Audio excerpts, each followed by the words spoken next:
All exam कट्टा या YouTube चॅनलवर भविष्यातील सर्व प्राध्यापक, प्राचार्य, अधिव्याख्याता, लेक्चरर्स यांचं सहर्ष स्वागत. आज आपण या व्हिडिओमध्ये MPSC मार्फत महाराष्ट्र लोकसेवा आयोगामार्फत घेतल्या जाणाऱ्या प्राचार्य, प्राध्यापक, सहयोगी प्राध्यापक, सहाय्यक प्राध्यापक, अधिव्याख्याता पदासाठीची जी जाहिरात प्रसिद्ध झालेली आहे त्या संदर्भात सविस्तर चर्चा करणार आहोत. यामध्ये आपण पात्रता, त्यानंतरनं वयोमर्यादा, त्यानंतर परीक्षा होणार का, अशा वेगवेगळ्या मुद्द्यावर सविस्तर चर्चा करणार आहोत. त्यामुळं हा व्हिडिओ शेवटपर्यंत पहा आणि आवडल्यानंतर लाईक आणि सबस्क्राईब करायला विसरू नका. विद्यार्थी मित्रांनो, आपण या सुरुवातीला पाहूयात पदानुसार पात्रता. तर बघा, प्रत्येक पदासाठीची पात्रता वेगवेगळी आहे.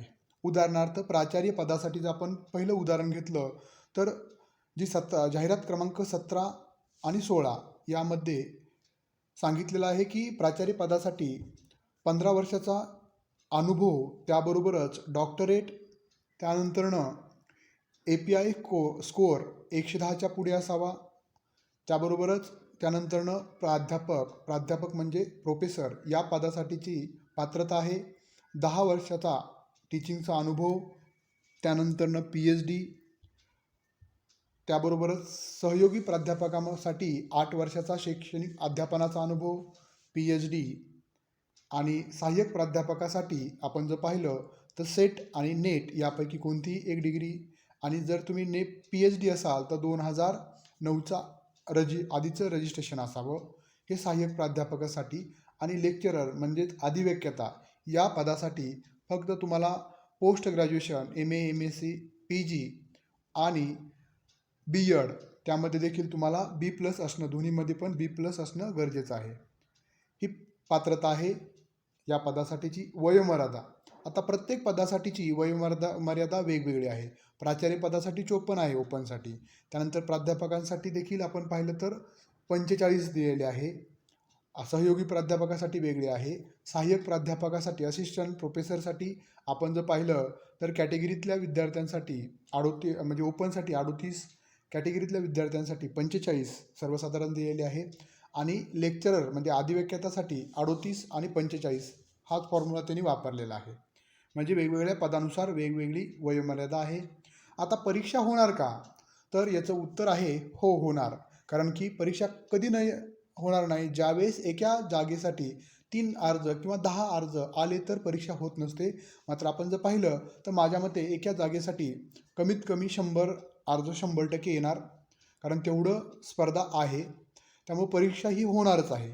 आता परीक्षा होणार तर कधी होणार आणि त्याचा अभ्यासक्रम काय असणार, हे प्रश्न तुमच्या मनामध्ये निर्माण झाले असतील. अनेक जणांनी फोन किंवा मेसेजद्वारे मला विचारलं होतं, त्यामुळं ह्याचा खुलासा करत आहे. तर परीक्षा होणार आहे हे त्रिकालबाधिक सत्य आहे.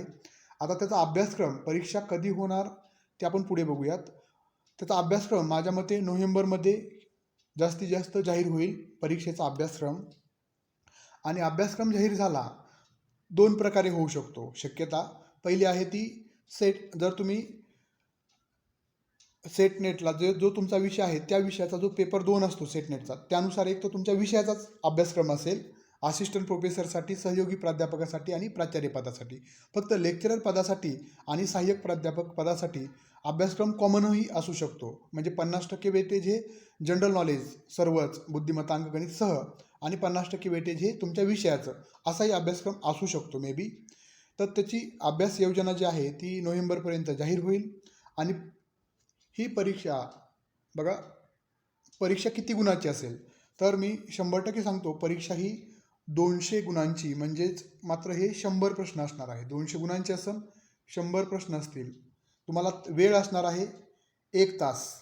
1 तासामध्ये तुम्हाला 100 प्रश्न सोडवायचे आहेत. 1 तासाचा वेळ असणार आहे. 1 तासामध्ये 100 प्रश्न 200 गुणांसाठी, बरोबर आहे. आता परीक्षा क्वालिफाय होण्यासाठी तुम्हाला किती गुण मिळवायचे, हा दुसरा प्रश्न तुम्हाला निर्माण झाला असेल. म्हणजे परीक्षेत किती गुण हवेत, तर माझ्या मते परीक्षेमध्ये तुम्हाला इंटरव्ह्यूला जायचं असेल, परीक्षा आणि त्यानंतरनं इंटरव्ह्यू, असा हा प्रवास असणार आहे. तर परीक्षा ही 200 गुणांसाठी, तर त्यापैकी तुम्हाला साधारणतः 130 प्लस मार्क पडणं गरजेचं आहे. 130 200 पैकी म्हणजे 65 प्रश्न तुमचे बरोबर आले पाहिजे. आता या परीक्षेला निगेटिव्ह नकारात्मक गुणदान पद्धती आहे. किती आहे तर 1/4 आहे. 1/4 म्हणजे कसं काय, तर ज्यावेळेस तुमचे 4 प्रश्न चुकतील तर बरोबर आलेल्या एका प्रश्नाचे मार्क वजा होतील. याला आपण 1/4 म्हणतो. 4 प्रश्न चुकले तर त्याचे तुमच्या बरोबर आलेल्या एका प्रश्नाचे मार्क वजा होतील. ओके, अशा पद्धतीनं निगेटिव्ह सिस्टीम ही सरळ सेवे अंतर्गत राबवली जाते. त्यामुळे हीच पद्धत तुम्हाला असणार आहे. आता मुलाखत किती गुणांची असते बघा. तुमचं ही जी परीक्षा आहे ही 200 मार्काची लेखी परीक्षा असं गृहीत धरूयात आणि 50 मार्काची मुलाखत. आता मुलाखतीला पण पास व्हावं लागतं, कमीत कमी 21 मार्क घ्यावं लागतात. हे या जाहिरातीमध्ये प्रसिद्ध केलेलं आहे. म्हणजे तुम्हाला मुलाखतीला देखील 21च्या पुढे घ्यायचे तर तुम्ही क्वालिफाय आहेत, अन्यथा डिस्क्वालिफाय केलं जातं. तुम्हाला 200 पैकी 200 पडू जात. आणि जर तुम्हाला मुलाखतीला 21 नाही पडले तर तुम्ही डिस्क्वालिफाय होता. आता बघा अंतिम यादी कशी जाहीर होईल, अंतिम निवड प्रक्रिया, तर ते दिलेलं आहे. अंतिम निवड यादी ही परीक्षेतील 200 पैकी मिळालेले गुण, जसं 120च्या पुढच्यांना सर्वांना मुलाखतीला बोलवलं आणि मुलाखतीला किती मार्क पडलेत आपण गृहीत धरूयात. फक्त सपोज 130 पडले एका विद्यार्थ्याला आणि त्याला इंटरव्ह्यूला 30 पडले, म्हणजे त्याला झाले टोटल मिळून 160 मार्क. आता अशा पद्धतीनं परीक्षेतील मिळालेले गुण, बरोबर आहे, परीक्षेतील गुण आणि मुलाखतीचे गुण बरोबर अंतिम निवड यादी, म्हणजे अशा पद्धतीनं 200 पैकी किती मिळालेत आणि 50 पैकी किती मिळालेत असे मिळूनची लागेल गुणवत्ता यादी. त्याच्यामध्ये ज्यांना जास्त असतील कॅटेगरीनुसार ते तुम्ही पात्र असणार आहेत. बघा या परीक्षेमध्ये तुम्हाला एकही रुपया कुठंही, फक्त एक्झाम फीस भरायची, त्याच्या व्यतिरिक्त कोणताही खर्च नाही आहे. फक्त तुम्हाला स्वतःसाठी आणि स्वतःचे जे स्वप्न आहेत ना ते स्वप्न साकार करण्यासाठी वेळ द्यायचा आहे. यासाठी बघा परीक्षेची योजना नोव्हेंबरपर्यंत डिक्लेअर होईल, अभ्यासक्रम काय असेल, आणि त्याच्यानंतरनं परीक्षा तुमची होईल मार्चमध्ये. बघा मार्च ते एप्रिलमध्ये तुमची परीक्षा 100% होणार आहे. म्हणजे तुमच्याकडं परीक्षेचा अभ्यासक्रम जाहीर झाल्यानंतर 3 महिन्याचा कालखंड तुमच्याकडं उपलब्ध असणार आहे. त्या 3 महिन्यामध्ये आज जेव्हा तुम्ही पाहिलं तर सिनियर कॉलेजला तुम्हाला आज अनुदानित कॉलेज जे संस्थेअंतर्गत भरले जातात 70 ते 60 लाख रुपये द्यावं लागतात. जर हे तुम्ही स्वतःला बुद्धिमान समजत असाल आणि आपण खरंच बुद्धिमान असू तर जीवाचं रान केलं तरी आपण आपलं जे स्वप्न आहे ते स्वप्न तुम्ही काय फक्त परीक्षा फीमध्ये आणि तुमच्या मेहनतीवर हे स्वप्न पूर्ण करू शकतो. 2015ला काही विषयाच्या जाहिराती आल्या होत्या, म्हणजे 2015 8 वर्षानंतर ही जाहिरात आलेली आहे.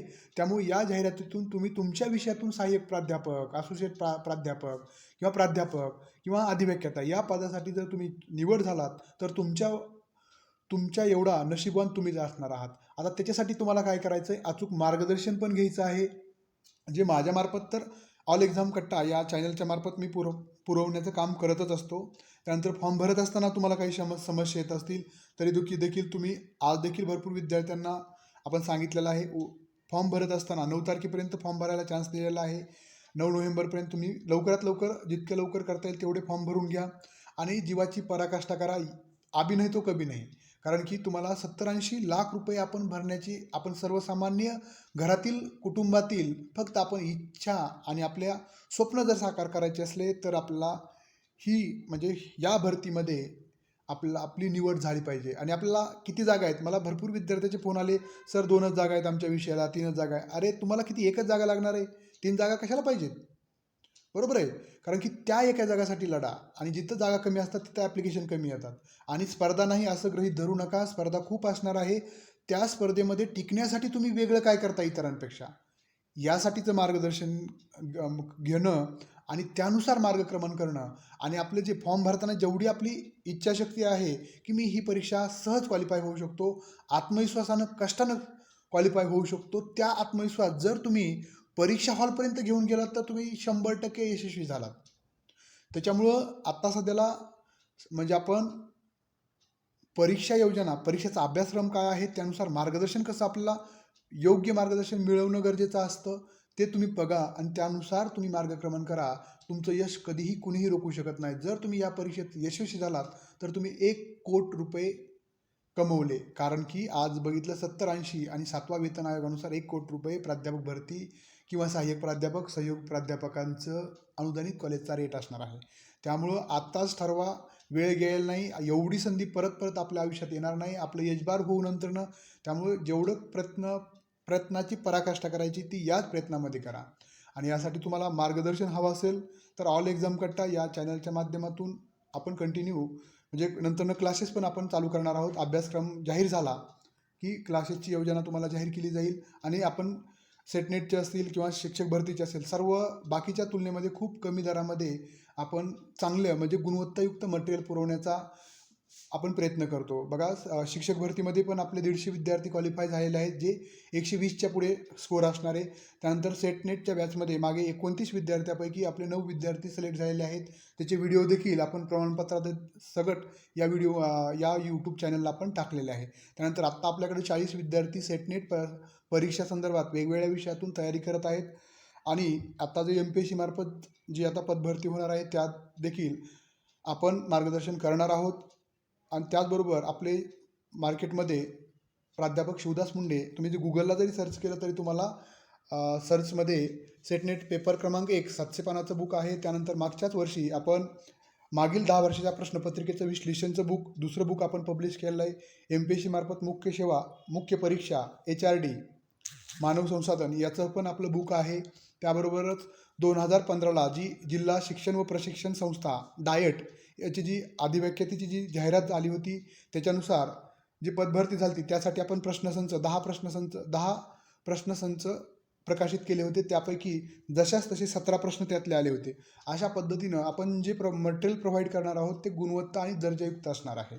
त्यामुळं मार्गदर्शन हवं असेल तर नक्कीच तुम्ही या खालील नंबरला 96 89 04 77 38 या नंबरला तुम्ही कॉल करू शकता.